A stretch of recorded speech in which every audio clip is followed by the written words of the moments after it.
I recently saw a bunch of creators ask AI a question, and I wasn't sure if it was staged, so I did it myself, and I'll show you the result. The question they supposedly asked was, how do you keep someone financially trapped or poor after they do everything that society tells them to do? I thought this was interesting, so I specifically asked, quote, how can someone become financially trapped or poor after doing what society tells them to do?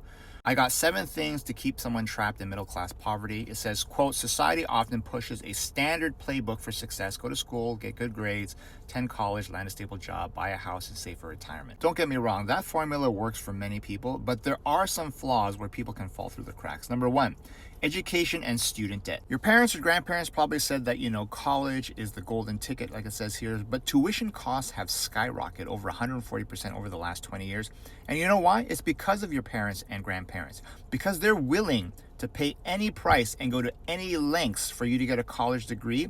It doesn't matter how much you pay, it's going to be worth it. The fact that there is no limit or criteria to determine a budget for education is a big red flag. Like it says below, quote, people borrow heavily thinking it's an investment only to graduate with $30,000 to $100,000 in debt and a job that pays $40,000 a year if they're lucky. It's true, it's almost impossible to escape poverty or middle-class poverty when you have college payments that eat up a quarter of your pay. Number 2, job market misalignment. You're told that any college degree will do, but that is definitely not true. Because of the giant marketing machine of which your parents, grandparents, and teachers are a part of, quote, many fields don't translate to high-paying jobs. Meanwhile, trades like plumbing or welding, which society often downplays, can out-earn white-collar gigs. Not saying that trades are perfect, just saying that it's not always college.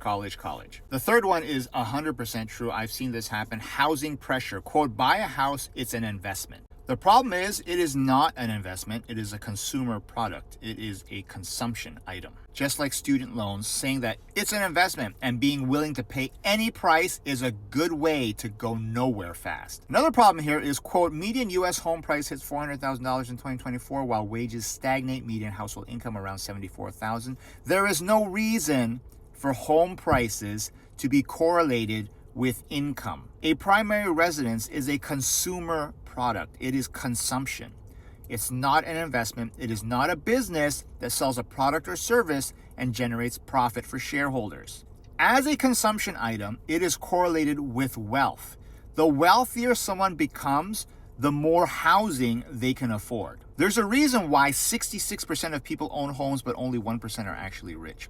And renting's not a solution. No one said renting was a solution. Renting is cheaper, but it doesn't solve all the problems. Shelter is an expense that you need to minimize regardless of whether you buy or rent.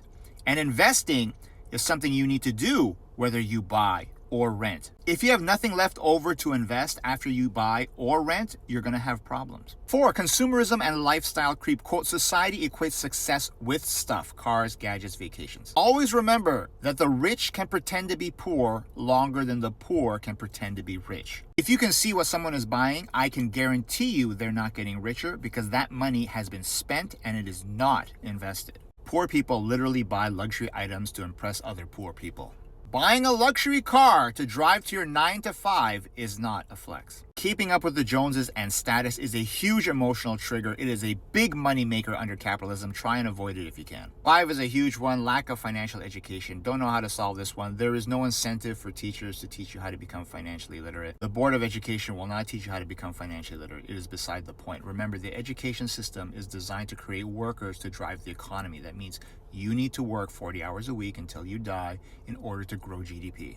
Education system is not designed for you to learn how to invest and then live off passive income for the rest of your life. That would destroy the economy. That is not the point. Because of numbers 1 to 5, many people cannot withstand number 6, economic shocks, recession, emergencies. Half of Americans can't even cover $1,000. Number 7 is related to number 5, financial education. Quote, work hard, save in your 401k, retire at 65. For Canadians, that's the RSP or TFSA. Problem is, no one teaches you how to use these instruments. What do I invest in? How do I use them? When do I withdraw? How much do I put in? When do I put it in?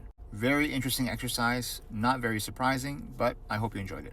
Learn the lessons about money that no one's going to tell you. Download my free newsletter linked off the bio. Good luck. Take care.